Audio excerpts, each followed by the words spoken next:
Today on the Matt Walsh Show, after a series of memorial services across several states, John Lewis was laid to rest at a funeral attended by many people, including 50 congressmen and many others. Today we'll discuss the blatant and outrageous double standard that allows departed politicians and other people to have multiple funerals while average Americans still aren't even allowed to have one. Also, 5 headlines, including a whole trove of Epstein documents, have been released. A number of very famous names are mentioned. We'll discuss that. And in our daily cancellation, I will finally cancel the most evil, deranged, and dangerous psychopaths in the country. These are people begging for a cancellation, and they'll finally get it today. All of that is on the way. But first, the show today is brought to you by Vincero watches. There are many occasions where you may need a watch. When a watch is going to be something that ties the whole outfit together and kind of gives you that extra pop that you're looking for. Whether you're going for a night out, you're going to a wedding, you got a business meeting, whatever it is. That's why you need Vincero watches. A watch should be something you look forward to putting on every day, and that's exactly how I feel about my Vincero watches. Vincero is dedicated to the craft. They put the time and effort into crafting these timepieces, and you can really tell when you wear them that there's been a lot of time put into them and a lot of care.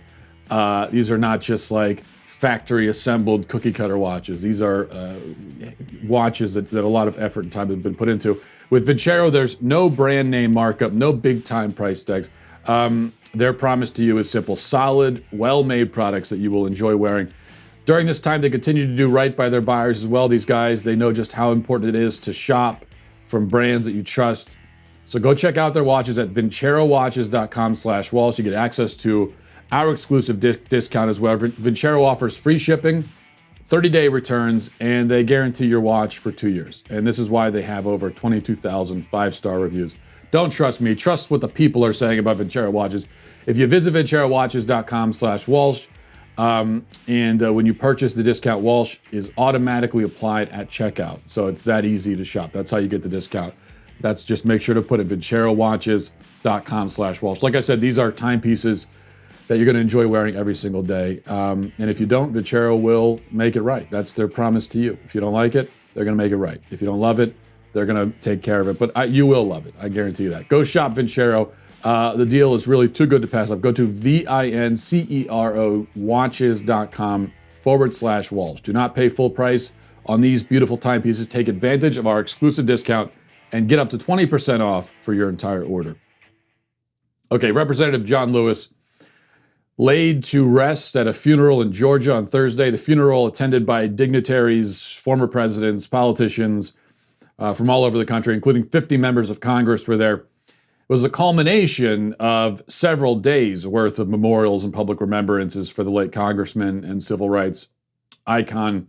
The journey began with a service in an Alabama chapel, and then another at Troy University. In fact, there were a couple at Troy University, I believe. The congressman's body was also ceremonially escorted across a bridge in Selma by a military honor guard. It was a horse-drawn carriage. There was an audience there watching that. Lewis was then laid in state in D.C. for a few days of public viewing.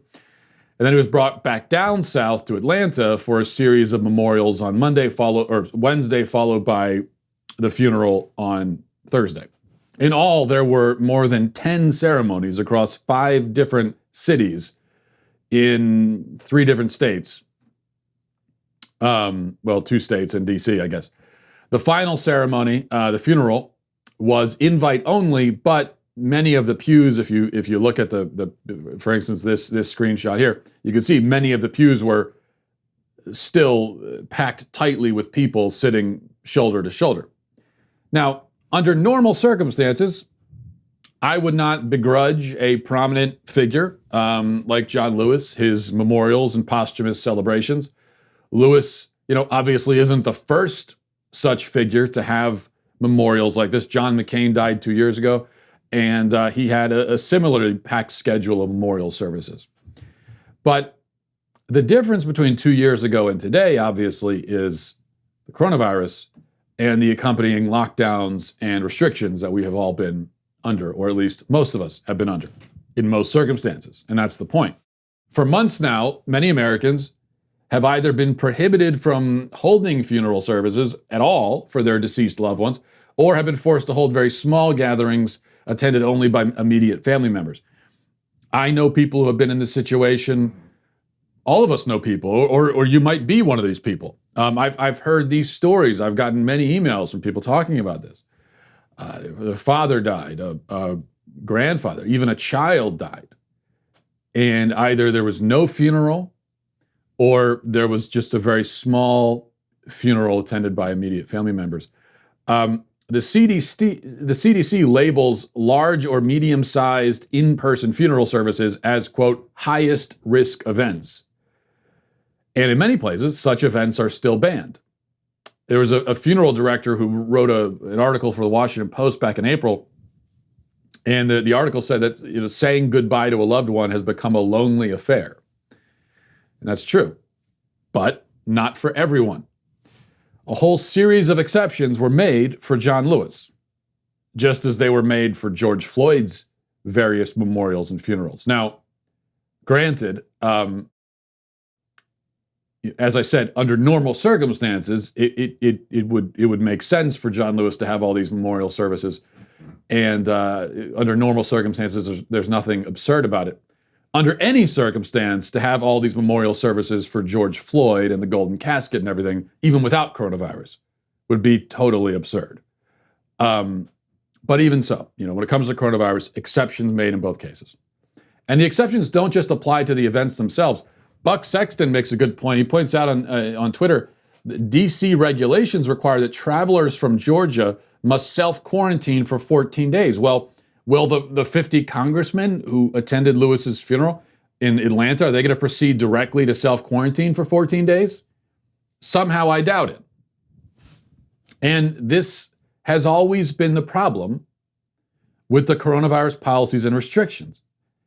It's not just that they represent unconstitutional infringements on our liberties, though they do, but that they are blatantly arbitrary. And this is one of the reasons why they represent unconstitutional infringements on our liberty. In many cases, like with the, you've got more restrictions on church attendance. In some places, you can't go to church at all, but you can still go to a BLM protest. Not only is that arbitrary, but because it is arbitrary, that's one of the reasons why it's an unconstitutional infringement, because this is viewpoint discrimination. It's the government saying, well, if you have this point of view and if you're gathering for this reason, then it's okay, but not for this over here. Now, why can John Lewis have a dozen memorials in 5 cities while you weren't allowed to have even one for your beloved grandmother who died? The answer is, quite simply, that your grandmother's life was not as important as the life of John Lewis, according to the people in power. That's what they're telling you. That is really the reason. There can't be any other reason.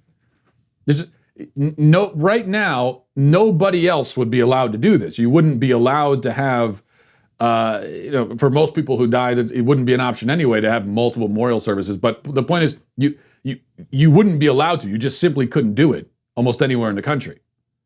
You could do it for John Lewis because the powers that be say he's more important than the rest of you peons. Simple as that. Why can't you go to church even while thousands of Black Lives Matter demonstrators and rioters can gather together, cram together in the street? Because the powers that be don't care about your church or believe in its message. They do care about BLM and they do believe in its message. So one is allowed but not the other. This is the true outrage and disgrace here. And the word outrage is so overused that I'm hesitant to use it, but there are some things that are actual outrages. This is one of them. And if you had, if you lost a loved one in the last few months, then yes, I think actual real outrage is probably what you're feeling when you see this. This is perhaps the most explicit case of rules for thee but not for me that we have seen in modern times. It is the very definition of tyranny. Now, that's one notable thing to discuss from the funeral yesterday. The other is Obama. Speaking of disgraceful, Obama and his disgraceful political stump speech that he delivered during his eulogy. It was supposed to be a eulogy of John Lewis. Here's one piece of that. Naming it the John Lewis Voting Rights Act, that is a fine tribute. But John wouldn't want us to stop there, just trying to get back to where we already were. Once we pass the John Lewis Voting Rights Act, we should keep marching to make it even better by making sure every American is automatically registered to vote, including former inmates who've earned their second chance, by adding polling places and expanding early voting and making Election Day a national holiday. So if you are somebody who's working in a factory, or you're a single mom who's got to go to her job and doesn't get time off, you can still cast your ballot by guaranteeing that every American citizen has equal representation in our government, including the American citizens who live in Washington, D.C. and in Puerto Rico.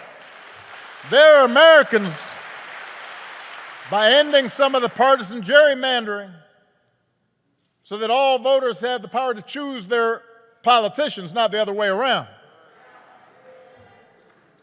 And if all this takes eliminating the filibuster, another Jim Crow relic, in order to secure the God-given rights of every American, then that's what we should do. And of course, he also attacked Trump's use of federal law enforcement officers. But today, we witness with our own eyes police officers kneeling on the necks of Black Americans. George Wallace may be gone, but we can witness our federal government sending agents to use tear gas and batons against peaceful demonstrators. And he also started yammering about the filibuster and basically went down a whole list of political grievances. This is just to remind you, first of all, this is a eulogy, so let's remember that. It's what this is supposed to be. You could kind of forget when you watch that. But it's supposed to be a eulogy. Now, of course, using a eulogy as a platform for your political stump speech is tasteless and grotesque, to put it mildly. But it also shows you something important, I think, about the left and how the left operates. Because for most normal people, a eulogy is a time, first, to celebrate the life and achievements of the deceased. And then also, in most of the funerals I've been to, it is a place for spiritual reflections, for hopes and prayers for the repose of the departed soul, right? But Obama, as a leftist, see, he draws no real distinction between personal, political, and spiritual. For him, it's all the same. He can't separate those things. They're all exactly the same. Politics is the religion of the left. So stumping for a Voting Rights Act at a eulogy to a leftist, that's okay. It's a spiritual message. And that's why a lot of leftists on social media, while others were complaining about this, a lot of leftists were saying, what's the problem? I don't see the issue here. Well, I know you don't see the issue. You don't see the issue with someone getting up at a eulogy and start proposing bills that they want to see passed in Congress. It's not the place for it. But to you, it is the place for it because it's political and this is a church. And for you, politics, religion, spirituality, it's all the same. Politics is your religion. That's why you don't see the issue with it. But nonetheless, it's still disgraceful. All right, let's move on to our 5 headlines.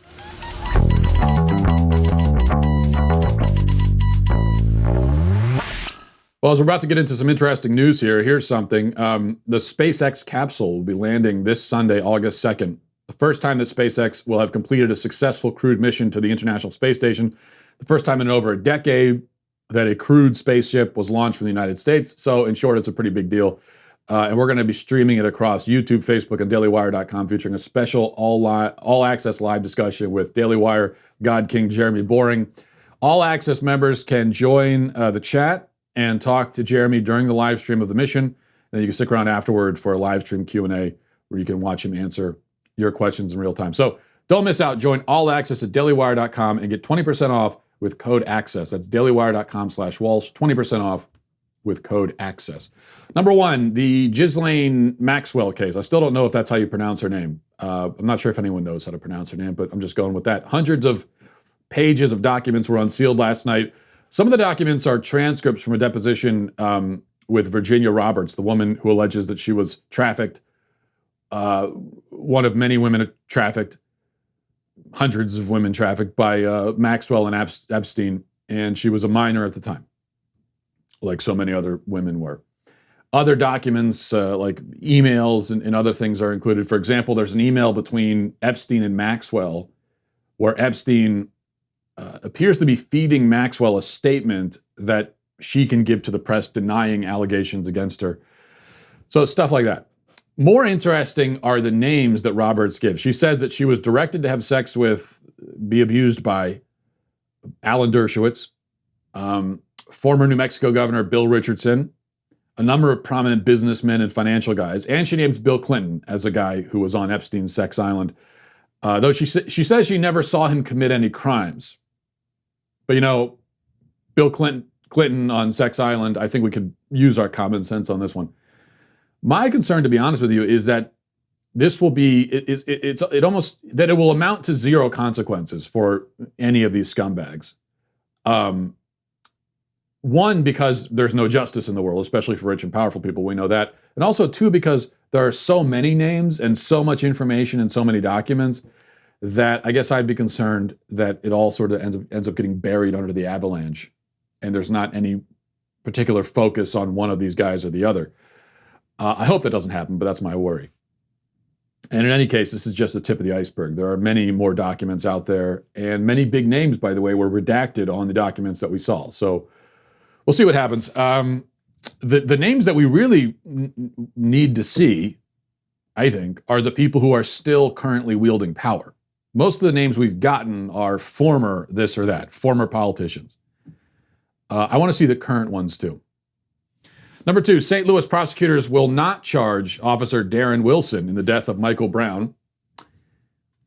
That's the headline. If it sounds like I'm reading headlines from 2014 and I've gotten confused or something and I went back on Google by accident, I'm not. This is a headline from last night. St. Louis prosecutors apparently reviewed Darren Wilson's case at the request of Michael Brown's family, because this is what prosecutors do now, I guess. They work as personal attorneys for the families of alleged victims. So they asked him to review the case, and he did. And last night, he announced the results of the review that nobody knew was being conducted. And they say there isn't enough evidence to charge Darren Wilson. We already knew that, of course, because this is now the third investigation into this shooting. Third. A grand jury investigated it. The Department of Justice under Barack Obama investigated it. And now a St. Louis prosecutor has investigated it. Maybe we'll get we'll just get an investigation every few years, like a ceremonial sort of thing. All of these investigations have found that there is nothing to charge the officer with. 3 investigations all come to the same conclusion. And that's because Michael Brown was a violent criminal. We can say this now conclusively. We could have said it 6 years ago conclusively. Michael Brown was a violent criminal who assaulted a store clerk for no reason, just assaulted him, then assaulted a cop and tried to disarm him and died in the process. We know that. We know it from witnesses. We know it from forensics. We know it now from 3 investigations. What else do we need? But of course, none of this matters. It could be investigated 10 more times, and the people who have bought into the Michael Brown false narrative will continue to buy into it. It doesn't matter what comes out. I mean, they could release video footage showing what happened, which is that we know what happened. Michael Brown charged Darren Wilson and tried to take his weapon. For a lot of forensics evidence, for example, and ballistic evidence, for example, gunpowder residue on Michael Brown, which you wouldn't get if Wilson was yards away shooting Brown while he has hands up saying, "Don't shoot." The gunpowder residue is because Brown was right on top of Darren Wilson when the gun went off. Anyway, but it doesn't matter. People that have bought into the false narrative will continue to defend it. Number 3, the NBA started back up again last night, and every player, coach, and ref knelt for the anthem. There you go. There you can see the spectacle. Now, Charles Barkley, during the halftime show, provoked a lot of anger from the left. He now has the cancel dogs hounding him for something that he said about the anthem issue. And it was very provocative, extremely controversial, I have to admit. I mean, I can't believe Barkley had the gumption to say this. It's pretty shocking. Listen to this. Listen, the national anthem means different things to different people. I'm glad these guys are all unified, but if people don't kneel, they're not a bad person. I want to make that perfectly clear. I'm glad they had unity, but if we have a guy who doesn't want to kneel because the anthem means something to him, he should not be vilified. So there you go. If you don't kneel, you're not a bad person. That's all he said. This is now provocative and controversial. Now, he's right, of course, but think about what it says that this is a notable statement, one that causes people to get angry and outraged.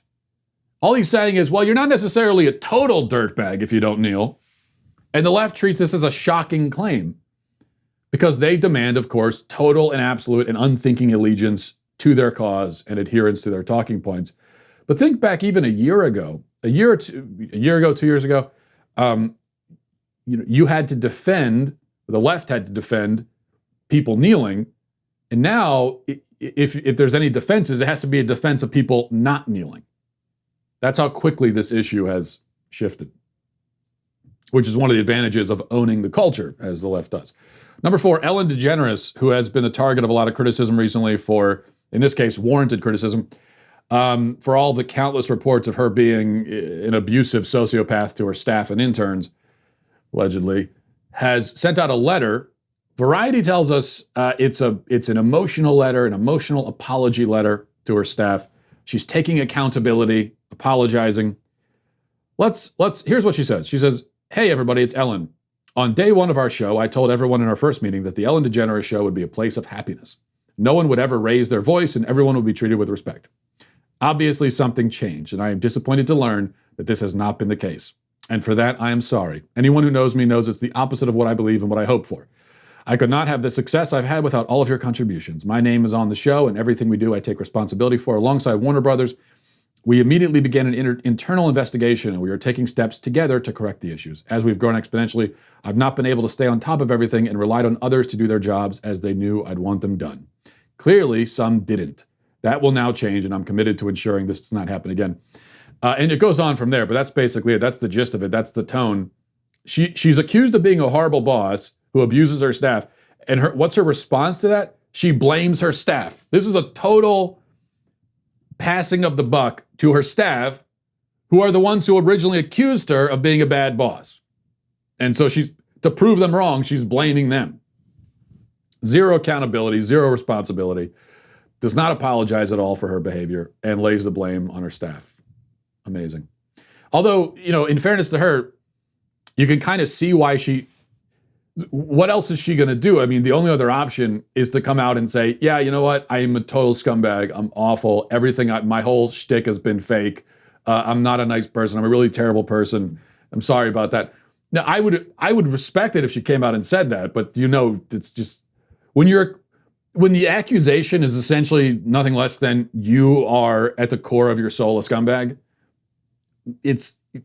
that's going to be a really hard thing to come out and admit, especially when your entire brand is being the opposite of that. So if she were to admit it, then her brand goes away. And so it would take moral fortitude and courage and integrity to come out and admit it. But she's not because, again, scumbag. So number 5, finally, this isn't really a headline per se because Media Matters complains about us every single day, obviously. But the latest Daily Wire clip that Media Matters is offended by is this one from Ben's show. And they put the video online. Leftists are whining about it as usual. I did have one thing I wanted to say about it. So let's play the clip. Listen to this. Hey Ben, I had a Star Wars question for you. Good times. I generally agree with your take on the sequel trilogy. I mean, even if you liked one of those episodes, the trilogy as a whole was just a failure, in my opinion. And I noticed that they had announced that there's another trilogy scheduled to begin in 2022. And just your opinion on, in an ideal world where Disney was getting it right, what would you like to see that next trilogy be about? So I've said before that I think that there's a great series to be made on Darth Plagueis. I think that there's a great series to be made on Darth Bane. Like the truth is that what makes the Star Wars universe interesting is the dark side of the Force.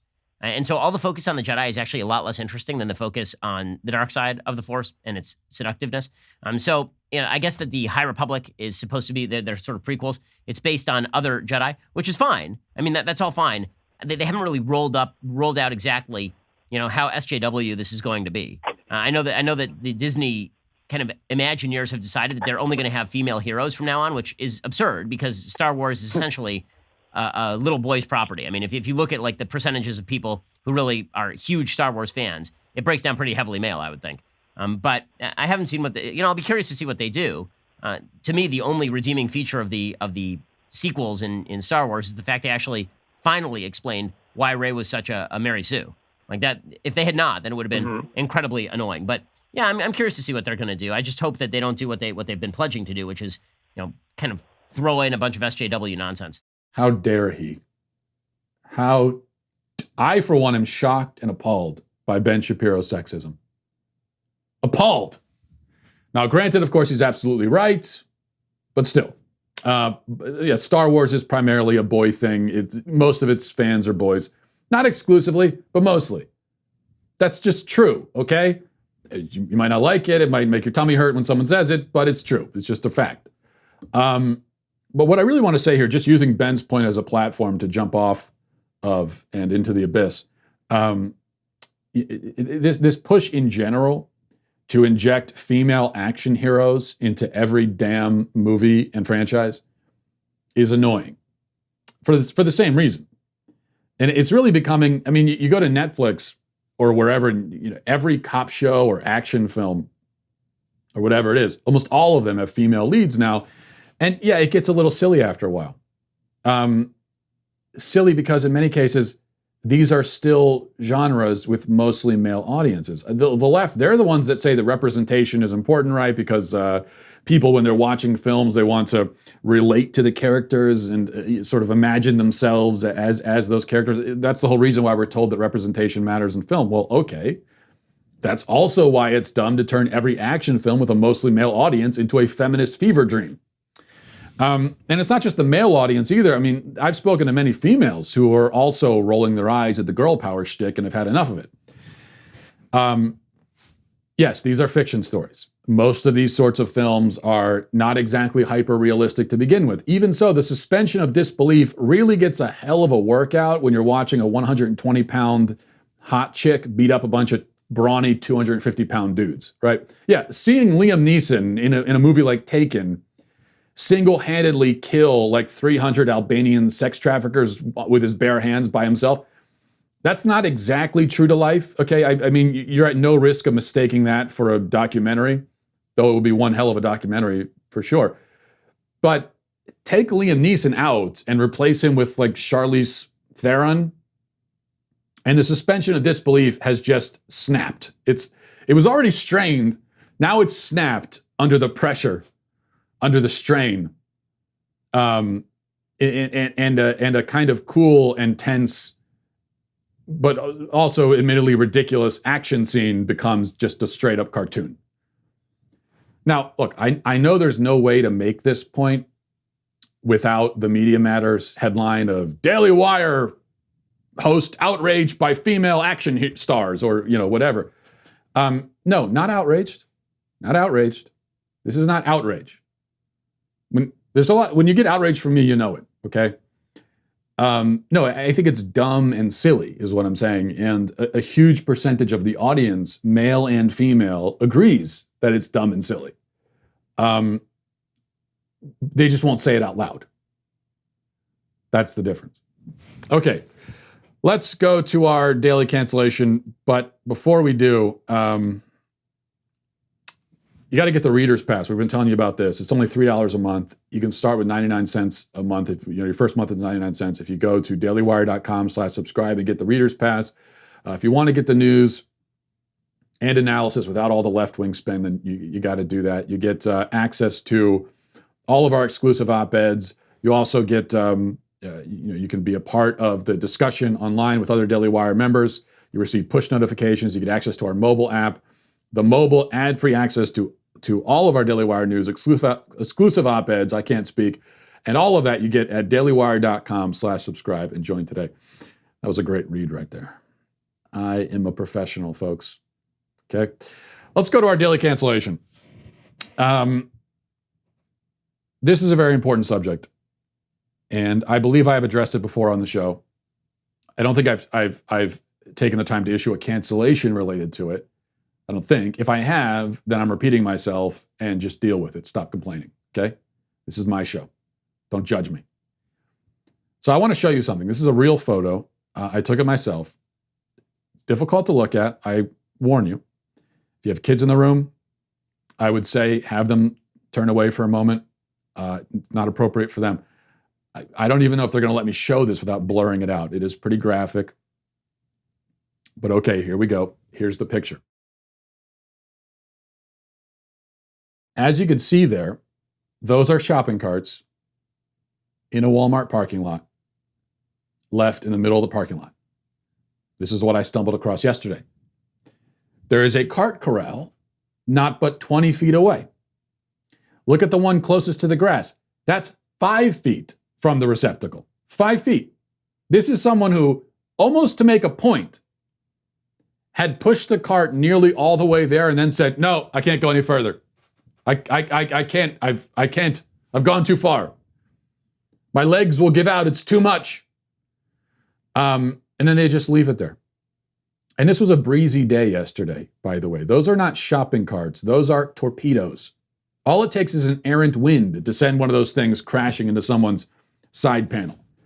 It has been the primary goal of my life and my life's main ambition to combat these shopping cart ditchers, to expose them, to punish them, to shame them. I truly believe that the entirety of a person's character can be assessed based on what they do with their shopping carts after they've unloaded their groceries. It may seem like a small thing, but it's precisely because it's a small thing that it tells you everything you need to know. See, if you cannot be bothered for the sake of your fellow man to return your shopping cart, to walk 20 feet to return it, or 5 feet to return the cart, then we know that the cutoff, the bar for you, for what you're willing to do for the betterment of society, is somewhere below returning a shopping cart. You see, we know that the bar is below that.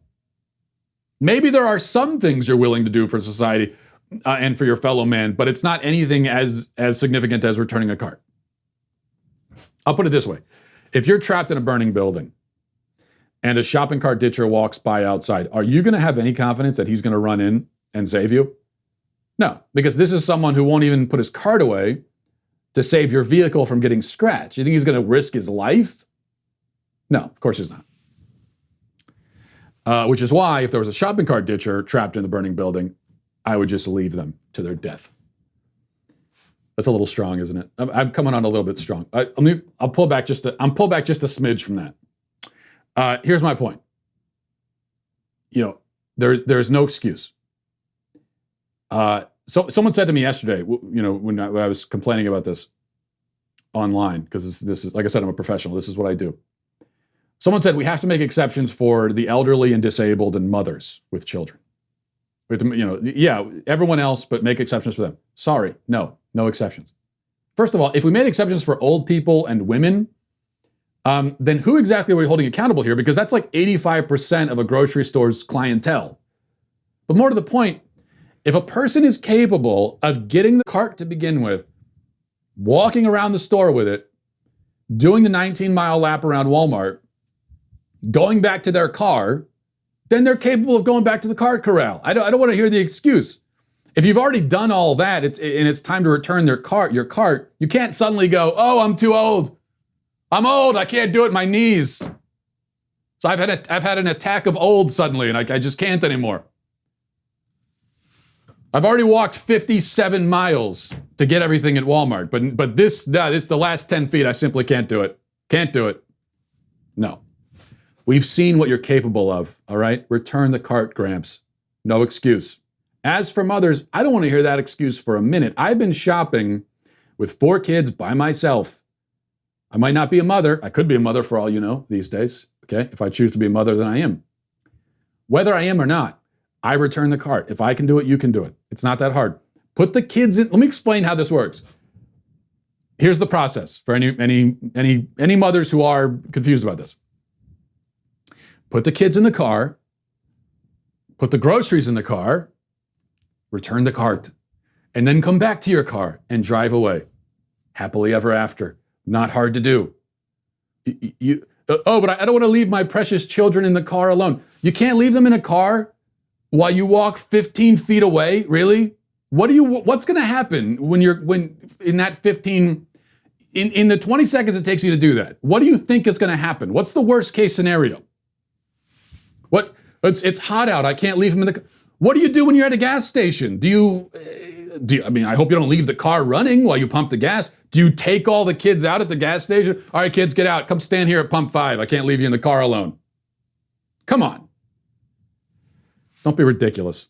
I actually had a mother tell me once that she doesn't want to get arrested for leaving her kids in the car alone while she returns the car. Right, because there are cops in the parking lot with measuring tape, and if you walk more than 7 feet from your car to return a cart, they're going to arrest you on the spot. Sure, I'm sure that's happened. That's happened millions of times. I'm sure it's a really common occurrence. Stop with your excuses. Take ownership. Take accountability. There may be some excuses. Let me backtrack a little bit. If you get abducted on your way to return the cart, okay. If you get raptured in the parking lot of a Superfresh while you're returning your cart, then okay, I guess God in that case will be the shopping cart ditcher, and I'll have words with him about that at a later date.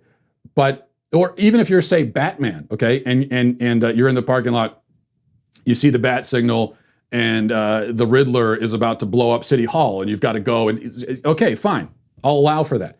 But aside from those, if you are not abducted, raptured, dead, or Batman, return your damned cart.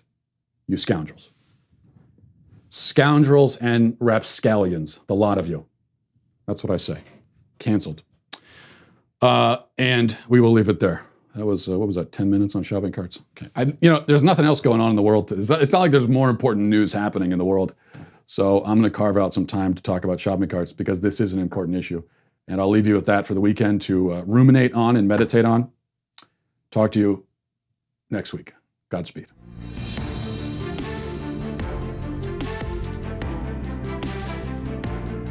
The Matt Walsh Show is produced by Sean Hampton, executive producer Jeremy Boring. Our supervising producers are Mathis Glover and Robert Sterling.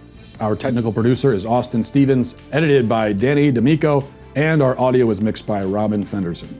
The Matt Walsh Show is a Daily Wire production, copyright Daily Wire 2020. If you prefer facts over feelings, aren't offended by the brutal truth, and you can still laugh at the insanity filling our national news cycle, well, tune in to The Ben Shapiro Show. We'll get a whole lot of that and much more. See you there.